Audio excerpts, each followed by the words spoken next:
लोगों में बहुत सारे ऐसे स्टूडेंट थे जिनका कमेंट आया था कि मैं मतलब 21 से 24 वाले सेशन के लिए BA part 2 English honours suggestion suggest करूँ, तो that is very good for you. तो आज मैं लेकर के आई हूँ suggestion of English honours paper third में कौन कौन से क्वेश्चन आपके एग्जाम में आने वाले हैं। जी हाँ, आज मैं आपको बताऊंगी। तो चलिए बिना डिले हम लोग स्टार्ट करते हैं। सबसे पहली बात जो होती है ना, फर्स्ट जो क्वेश्चन आपके एग्जाम में आता है वो आता है एक्सप्लेनेशन यानी टू ऑफ द फ्लोइंग। किसी दो पे एक्सप्लेन करने के लिए आता है। टोटल पूछे जाते हैं 4 क्वेश्चन, 4 में से कोई 2 आपको बनाने होते हैं। अब वो कहाँ से आएगा और कौन सा लाइन कहाँ से आएगा वो मैं आपको बताती हूँ, क्योंकि ये बहुत ज्यादा डाउट होता है कि कौन सा लाइन कहाँ से लिया गया है। अगर मैथमेटिक्स से है तो कौन सा लाइन है, अगर 12th 9th से है तो कौन सा है। That is very confuse question. तो सबसे पहली बात कि आपको जो 4 ड्रामा पढ़ने पड़ते हैं वो है आपका Macbeth, 12th night, love for love and the importance of being honest. तो आपका ये एक्सप्लेनेशन में जो फर्स्ट क्वेश्चन आएगा, जैसे यहाँ मैंने 4 लाइन लिखा नहीं है, सपोज दैट मैंने लाइन क्लिक कर दिया, वहां आपके एग्जाम में लाइन लिखा हुआ आएगा। ये 4 लाइन जो आपका आएगा वो मैकबेथ से आएगा और नीचे और देकर के जो लाइन आएगा वो भी आपका मैकबेथ से आएगा। मतलब 2 क्वेश्चन आपके मैकबेथ से आएंगे। फर्स्ट वाला जो आएगा वो मैकबेथ से आएगा 100%। ये फर्स्ट आपका मैकबेथ से आएगा। सेकेंड नंबर का जो 2 ऑप्शन रहेगा आपका वो आपका 12th नाइट से आएगा। थर्ड आपका रहेगा जो 2 ऑप्शन वो आएगा आपका लव फॉर लव से। फिर आगे जो 2 ऑप्शन आएगा वो होगा आपका the importance of being honest. तो आपको जो भी अच्छा लगे, जो भी एक्सप्लेनेशन आपको मतलब सुटेबल लगता है, कंफर्टेबल लगता है बनाने में, आप वो वहां बना सकते हैं। मैंने बता दिया कि फर्स्ट आ रहा है मैकबेथ से। अगर आपको मैकबेथ ज्यादा इजी रहता है तो आप मैकबेथ का एक्सप्लेनेशन बना लीजिए। मैंने सेकंड में बता दिया कि 12th नाइट से आ रहा है, तो अगर 12th नाइट का आपको बहुत ज्यादा इजी लगता है तो 12th नाइट आप बना लीजिए। थर्ड नंबर में लव फॉर लव इजी लगता है तो that you can also right. उसके लास्ट है the importance of being honest. इसका अगर बनता है तो आप उसका भी बना सकते हैं। मैंने बता दिया कि कौन सा लाइन कहाँ से लिया जाएगा और कौन सा लाइन कहाँ पे डिपेंड करता है और किससे रिलेटेड होता है। 4 ड्रामा है, चारों से क्वेश्चन पूछ जाते हैं। एक ड्रामा से आपके 2 लाइन मतलब 2 लाइन करने का मतलब है कि 2 ऑप्शन लिए जाते हैं।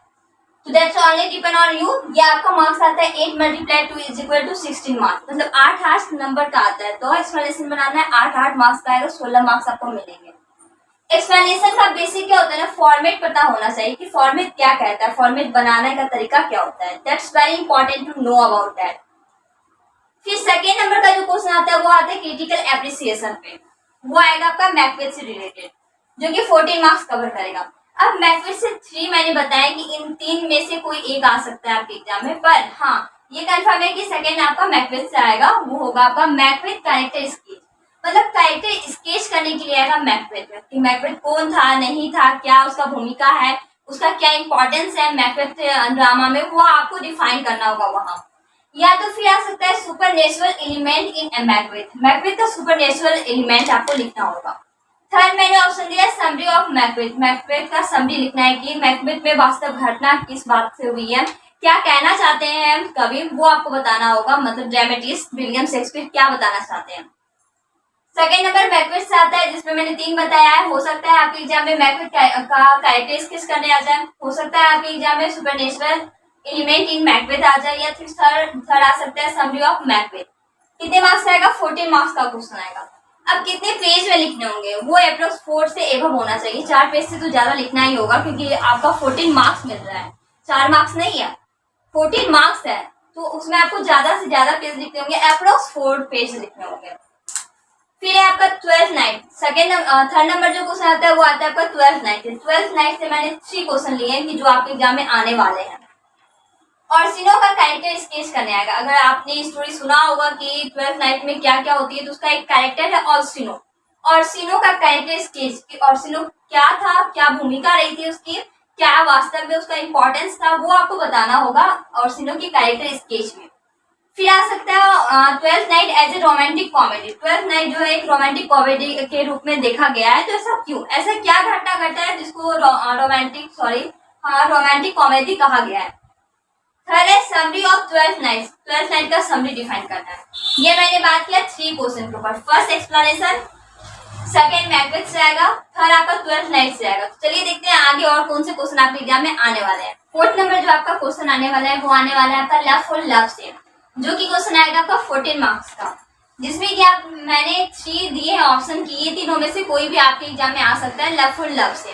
फर्स्ट आ सकता है आपका वैलेंटाइन का कैरेक्टर स्केच करने के लिए, मतलब वैलेंटाइन जो वो एक कैरेक्टर कैरेक्टर है लवफुल लव में बहुत सारे ऐसे कैरेक्टर हैं और उसमें से जो मेन कैरेक्टर है जो आपके एग्जाम में आ सकता है, आने वाले मतलब ज्यादातर आने की संभावना है, वो है आपका वैलेंटाइन। सेकेंड है आपका loveful love as a comedy of manners. आपको डिफाइन करना होगा कि लवफुल लव जो है वो एक कॉमेडी ऑफ मैनर्स की तरह क्यों है। फिर आ सकता है आपका समरी ऑफ लवफुल लव का समरी बताने के लिए 14 मार्क्स मिलते हैं। इसको भी अप्रोक्स आपको 4 पेज में लिखने होंगे। फिर है आपका the importance of being earnest से जो क्वेश्चन आएगा वो आएगा 14 मार्क्स का, जिसमें कि मैंने 3 ऑप्शन दिए हैं। पहला दिया है ग्वाडोलन का कैरेक्टर स्केच करने के लिए। ग्वाडोलन एक कैरेक्टर है आपका the importance of being earnest में, जिसका कि कैरेक्टर स्केच करने के लिए आएगा। मतलब ये जो कैरेक्टर आया है वो किस वजह से आया है, इसका क्या भूमिका है, इसका क्या रिलेशन है किसी और के साथ। That you will have to define that if you are writing it means if you will write the character sketch of Guidoland. Second है theme of the importance of being honest.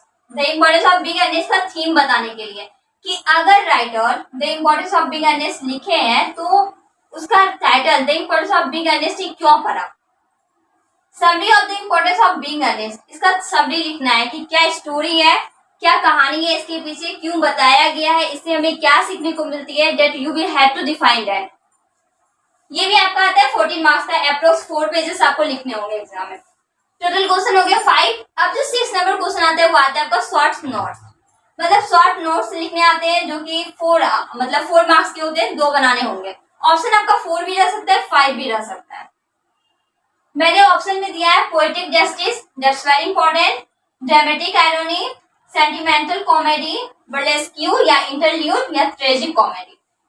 ये कुछ ऐसे short notes है जिसको बहुत ज्यादा है chances इसके एग्जाम में आने के लिए, और कंफर्म रहिए कि इन सारे में से कोई 2 तो आ ही जाएगा आपके एग्जाम में। तो आप इस सारे को रिमेम्बर कर लीजिएगा। फर्स्ट है पोएटिक जस्टिस, सेकेंड है आपका dramatic irony, tragic comedy, burlesque, interlude, sentimental comedy.